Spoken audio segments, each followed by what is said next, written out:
l'ennemi veut nous détruire. Il veut nous faire porter la honte.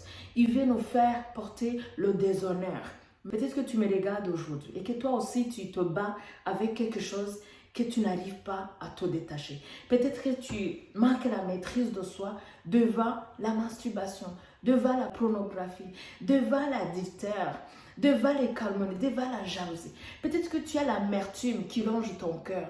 Peut-être que tu as le manque de pardon qui ronge ton cœur. Je ne sais pas c'est quoi qui pèse sur toi aujourd'hui. Mais j'aimerais te dire que lorsque tu te confies à Dieu, il va te donner la grâce de Dieu, non.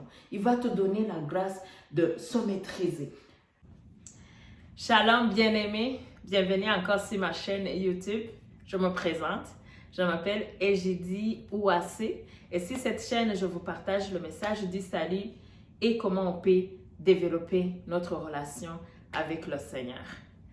Avant de continuer, j'aimerais vraiment vous dire merci pour vos likes, merci pour vos commentaires et également merci de subscriber sur ma chaîne. Ça m'encourage, que le Seigneur vous bénisse. Alors, l'histoire d'aujourd'hui, c'est une triste histoire d'une personne, un homme très honoré, un homme qui a été piégé par le diable et par conséquence qui a perdu son travail. J'aimerais d'abord vous lire un verset, gloire à Dieu. C'est un verset qui se trouve en Jean 10, verset 10. La parole nous dit, c'est Jésus-Christ qui dit, « Le diable ne vient que pour dérober, égorger et détruire.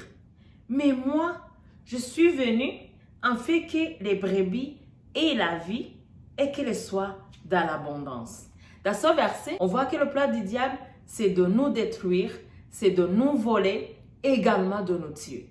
Également, on voit le plan de Dieu. Le plan de Dieu, c'est de nous sauver. Le plan de Dieu, c'est que nous puissions être épanouis. Le plan de Dieu, c'est que nous puissions vivre dans l'abondance. Gloire à Dieu. Pour revenir à l'histoire de cet homme, c'est un homme qui travaillait dans le gouvernement. C'était un homme très respectueux, c'était un homme honoré. Également, cet homme avait même un PhD.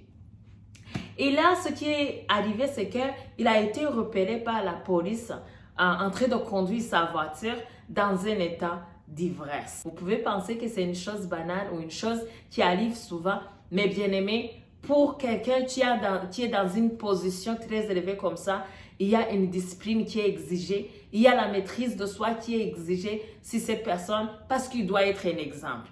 Malheureusement, cet homme n'a pas pu se maîtriser, il n'a pas pu se discipliner et à cause de ça, quelques jours après, il a démissionné.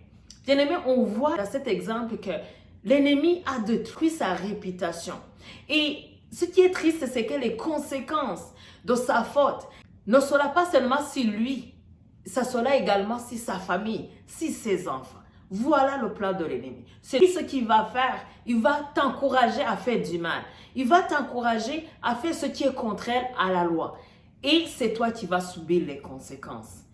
Alléluia. Bien-aimés, je vous partage ce message, pas pour condamner cet homme, mais pour vous montrer que l'ennemi, son plan, c'est nous détruire. Mais également pour vous dire qu'il y a un moyen pour pouvoir dominer. Il y a un moyen pour que nous soyons libres de tous les pièges de l'ennemi. Gloire à Dieu. Il y a un verset qui nous dit, il faut garder nos yeux constamment vers le Seigneur et il va nous faire sortir de nos pièges. Également, le Seigneur nous dit qu'il ne permettra pas que le juste chancelle. Il ne permettra pas que nos pieds chancellent. Parce que le Seigneur, lorsque tu lui donnes ta vie, il va te donner la capacité de dire non. Il va te donner la capacité de résister au péché. Peut-être que tu me regardes aujourd'hui et que toi aussi, il y a un problème. Peut-être que tu manques la maîtrise de soi devant l'alcool comme cet homme. Tu manques la maîtrise de soi devant la drogue. Tu manques la maîtrise de soi devant l'adultère. Ou peut-être que c'est l'amertume dans ton cœur. Peut-être que c'est la haine, le manque de pardon qui longe dans ton cœur. Sache que tout ça, c'est les pièges de l'ennemi. Et le souci, c'est que l'ennemi va te laisser continuer de pécher. Et quand les conséquences vont venir, c'est toi qui vas payer. Mais aujourd'hui, la bonne nouvelle, je vais te dire que Jésus va t'aider. Je vais te dire que lorsque tu te donnes à Jésus-Christ, il te donne la capacité de dire non.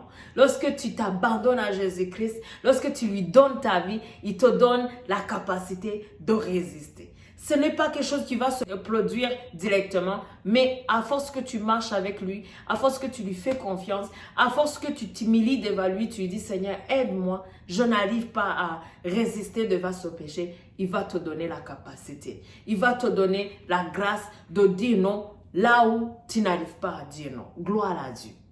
Bien-aimé, Jésus-Christ est le seul qui a vaincu le péché. Il est mort à la croix. Il a été cloué à la croix. Il a porté tous nos péchés. S'il a pu porter les péchés de l'humanité il y a plus de 2000 ans, il peut porter ton péché aujourd'hui également.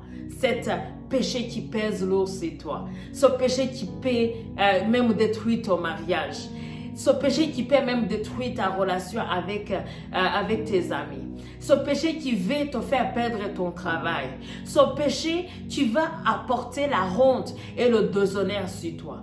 Dieu est capable de te délivrer. Mais il faut que tu t'humilies devant lui. Il faut d'abord que tu crées en toi la haine de ce péché. Il faut que tu détestes ce péché. Lorsque tu vas commencer à haïr ce péché, Dieu va t'aider. Gloire à Dieu. Bien-aimé, pour pouvoir y arriver, il faut se confier à Dieu, il faut donner nos fardeaux à Dieu. Il a dit, vous tous qui sont chargés, vous tous qui sont fatigués, venez, je vais vous donner un repos. Venez, je vais vous aider. Le premier pas pour pouvoir résister au péché, c'est d'accepter Jésus-Christ comme notre Seigneur et comme notre Sauveur. C'est d'avoir la foi en lui, parce que c'est lui qui est capable de vaincre le péché. C'est lui qui a porté nos péchés. C'est lui qui donne la vie et la vie en abondance, la vie éternelle. Ouvre ton cœur. Tout commence par notre cœur de sincérité, un cœur qui s'humilie devant lui et qui accepte qu'on est pécheur. Parce que la Bible nous dit que toute personne a péché. Alléluia. Et ils ont été privés de la gloire de Dieu. Aujourd'hui, le Seigneur veut t'aider. Mais il faut que tu ouvres ton cœur. Il faut que tu t'humilies devant lui. Gloire à Dieu. Bien-aimé, je t'encourage vraiment à donner ta vie à Jésus-Christ. Je t'encourage à mettre ta foi en Jésus-Christ. Je t'encourage à ouvrir ton cœur et à dire à Jésus, viens m'aider, j'ai besoin de toi. Et il va le faire. Que le Seigneur vous bénisse. Merci beaucoup de visionner cette vidéo. Si tu as aimé, n'hésitez pas de le partager. Également de me laisser un petit commentaire. À très bientôt. Bye.